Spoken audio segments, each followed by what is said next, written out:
Welcome to the Chicago Bears Podcast, a presentation of ESPN Chicago, Chicago's home for sports. Here's your host, Pat, the designer.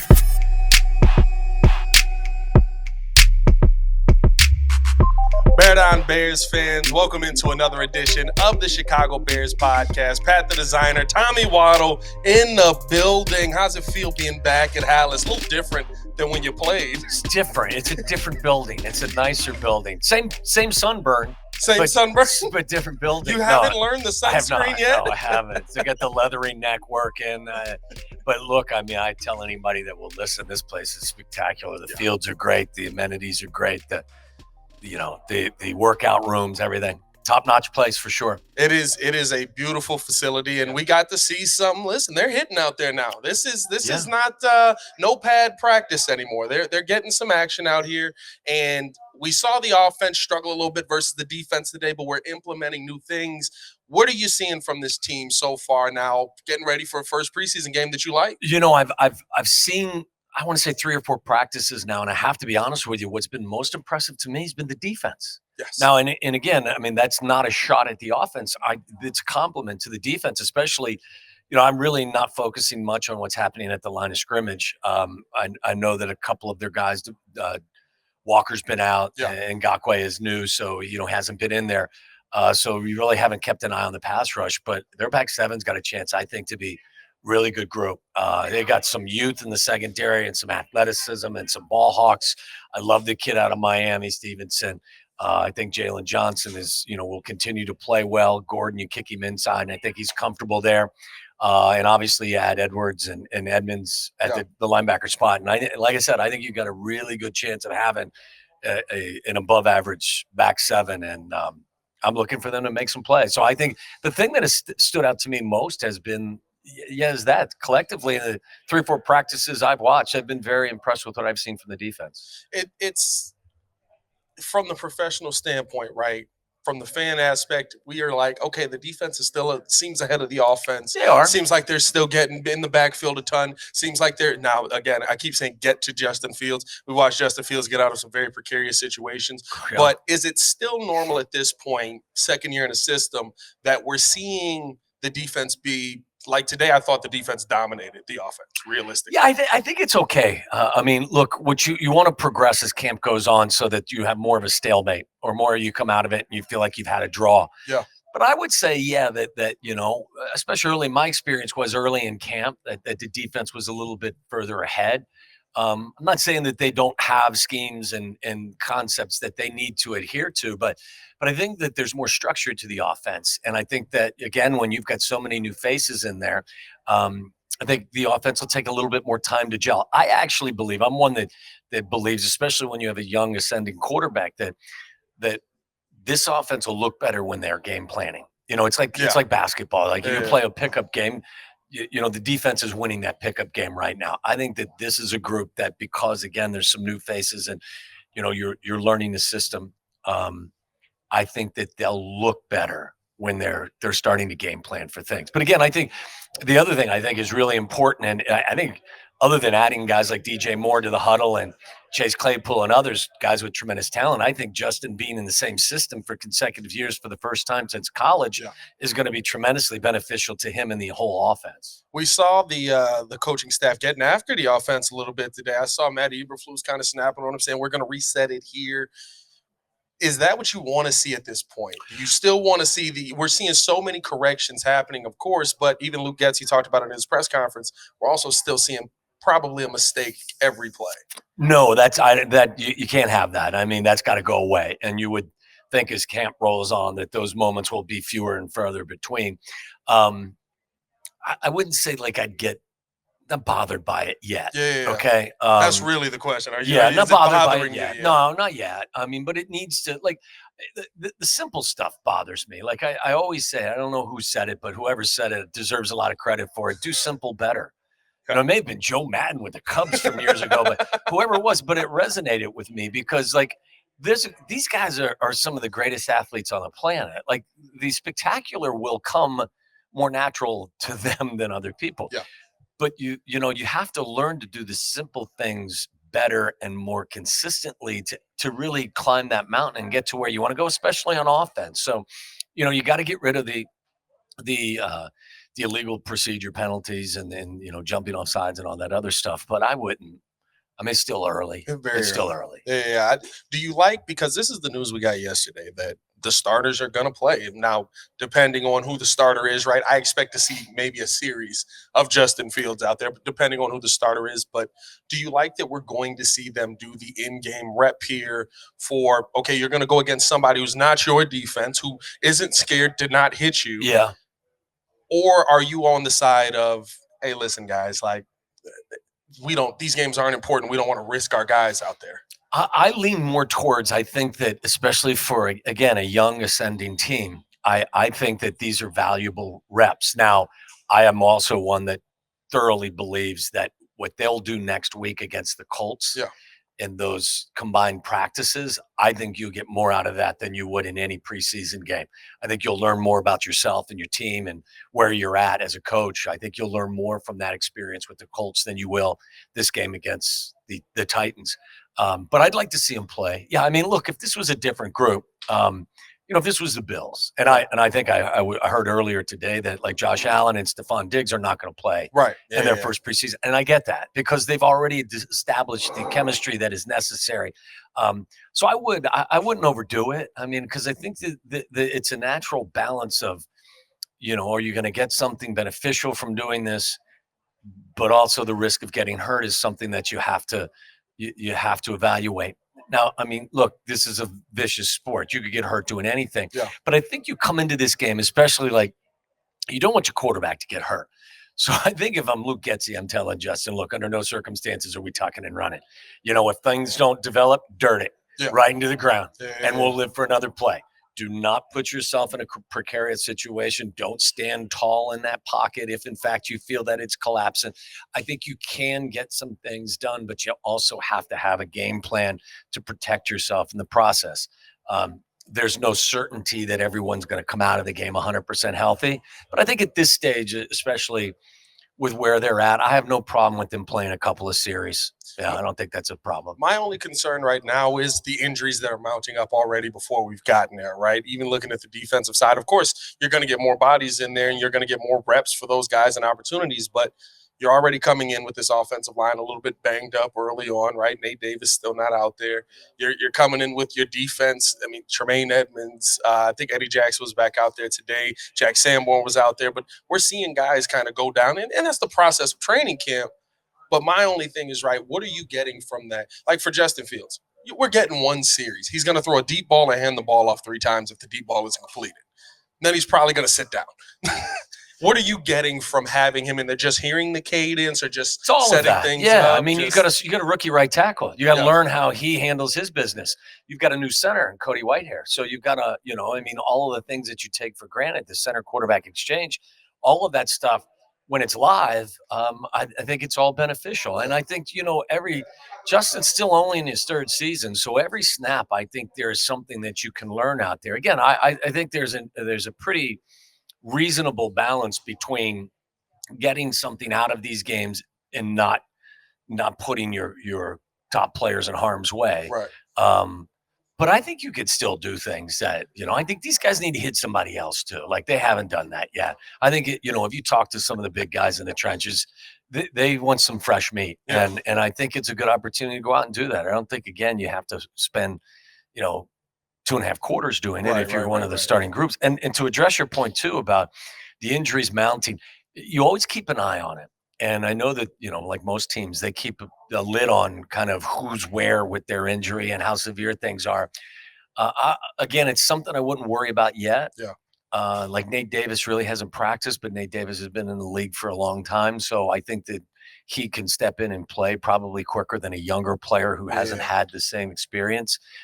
So I would say not yet am I worried about any of the injuries, but you do have to keep an eye on it. My only concern with Nate Davis is just the chemistry. Even Flus talked about it right in his press conference with 2 days ago or yesterday even, where he basically just was like, yeah, at a certain point, you got to start worrying about getting the continuity of these guys together. There's coming a point where we're not seeing guys play on the field enough, and they're not going to have that relationship built. And we saw that last season. My only fear is, right, we come into this season, we feel like we've got this offensive line solidified, and it's really an offensive line where it's Cincinnati last year, where it was solidified, but it took them because they didn't play any time. 4 or 5 weeks before all of a sudden we were like, oh no, they know what they're doing together now. It's the unfortunate nature of the beast, I think, these days with the league is that, with the 17-game schedule and just how practices are run in training camp, I think that they play the long game. And I just think it's the right thing, but there is a negative side to it is most teams aren't really in sync when the season begins. Yeah. And they find their way. It's almost like back in the day, you would never, ever, we were opening game of the season, everything's T's, are crossed, I's are dotted and everything. I think the league now takes a different approach. And I'm not saying that they don't care about results in the first couple of weeks, but they know there are going to be some bumps in the road. So they're going to play the long game. So if they, a player isn't 100%, or not that he's not 100%, but if he's not playing at his, top capacity, if it exists in week 1, I mean, okay, you don't want it in week 3 or week 4. Right. So I think that I guess the best way to describe what I'm saying is I think there's an element of pacing yourself that exists in the league now that didn't before. So like I said, a guy like Nate, because he's been in the league so long, it's less of a concern to me than a young player who's missing reps because of injuries. And then when the season starts, you're already, the game's so fast, so much faster than it is at the collegiate level. And then it's even faster for you if you haven't been out there even in practice. Having to process too much at once, basically. How is your – this is the question that I love because you guys have played here. You've gone through the training camps. You've gone through the bumps and bruises that it takes to get ready for the season. And you guys who have played before have all kind of commented on how practices are so much vastly different now than when you played. Do you see the benefit, or do you feel like how you guys did it back in the day with 2-a-days, taking those bumps and bruises early, going into the season a little battered, but you're already used to, you got that soreness off. Do you feel like it's a benefit more how you guys did it? No, I actually, if you made me choose between one or the other, I'd choose today's schedule. I just think that, again, there's a difference between working hard and working smart. What you try to do is do both. Yeah. You can work like a thoroughbred, you can work like a donkey, so you choose. If you had to choose one or the other, I'd work smart. And I think that, we've talked about this a bunch over the course of time. The 49ers were the first team with Bill Walsh and then with Holmgren, and kind of they changed the way that the teams handled training camp and preseason and just kind of how they handled practice throughout. And I think that you saw the benefits. It helps that you have Joe Montana and Jerry Rice and John Taylor. It makes Jones. A little different. Okay, but makes a little bit of a difference. But when you have those types of players and they're fresh, I mean, that's a dangerous combination. So if you made me choose between then or now, I take now. But like most things in life, for me, I think that the best answer is somewhere in the middle. Right. So I don't think that we did it right. Like we would do 3 hours in the morning with focus on the run game. And then if you were on special teams, you had about an hour for special teams when everyone else was lunch. And then you'd come out, you'd have a 2.5 hours worth of practice. That was the focus, was the passing game. So, I mean, and you did that in pads 5-6 days in a row. Then you'd have a one practice, and then you'd go back to 5 straight days of doubles. And it just, I don't think I ever played in 6 years. I don't think I was ever any better than 75% when the ball kicked off in the opening game of the season. So I think if I could choose, I would choose somewhere between what we did and what they do now. But I would lean towards what they do now because I think also the science is better. They've got more information, and the analytics can tell you when a guy is more susceptible to injury. So, they just got better. They get better stuff to measure where everyone's at now. The equipment's a little bit safer. Everything's different. Everything's different. My favorite. Do you know what we would do? Like after a 3-hour practice, after morning walkthrough, then this was our therapy. You jump in this giant metal tub filled with ice water. Like, okay, I'm all good now for tomorrow. No, I mean, but that's all. That's how we did it back then. It's a very different world now. I think about just seeing, how when you see how guys the equipment guys played in back then, and how big the pads were, and how everything has changed. It's gone slimmer, and now the technology inside it has increased. But we still see it reminds you how violent the game is, though, right? Like, we still see so many injuries mounting. I would love to see somebody, if they did a science of like how you guys started back then versus how they start the season now. You know what? Also, I think that the reason why the injuries are still, even though that they try to protect guys and the safety issues are more prevalent now than they used to be, guys are bigger, faster, and stronger, which means the collisions are more violent. Yeah. And they were violent back in the day, but like, look, the Brian Urlacher linebacker didn't exist when I played. Brian's 6'4" and 255 pounds and runs a 4.45 40-yard dash. Right. Like, you were lucky if or not lucky, or it was unusual if you found a middle linebacker that was anywhere close to that. So guys were moving slower, guys weren't as big, so the collisions were still violent. But I think I would think today the collisions are even much worse because of how everyone's bigger, faster, and stronger. I think even just because of how they call it today too, right? Like, you guys knew what a penalty was back then. Yeah. Today we sit here every game and we're just like, I think that was a clean hit, wasn't it? That was a clean tackle. You could, like, Richard Dent basically could murder a quarterback and get away with it back in the day, though. I mean, any of the things that Rich was able to do, and I don't mean outside the guidelines of the rules, because Rich wasn't that. He was just a great player. Yeah. But he would maul quarterbacks in a manner which would not be acceptable today. No way would that be acceptable today. Oh, man. I want to keep this thing going. Hit that like button, subscribe to the page. Appreciate you guys for showing love. I got to get your thoughts on this, because Bears Twitter lost their mind last night. Bears Reddit lost their mind last night, because the Chicago Bears on their website have now said that the bear is the primary logo and the C will now be the secondary logo. I don't even know what that means. Basically, that the bear is the main logo that they're going to go forward with. Okay. And Bears Twitter now thinks that means crazy. That we're going to have the bear on the side of the helmet. You, as a tenured Bear here, what is your favorite logo that the Bears have? So wait a second. So they're going to change the C and put a bear up there? Nobody said anything yet. All they're saying is this is now the number one logo that they're going to have, and that's going to be the 2. So there's a possibility, but it might mean absolutely nothing at all.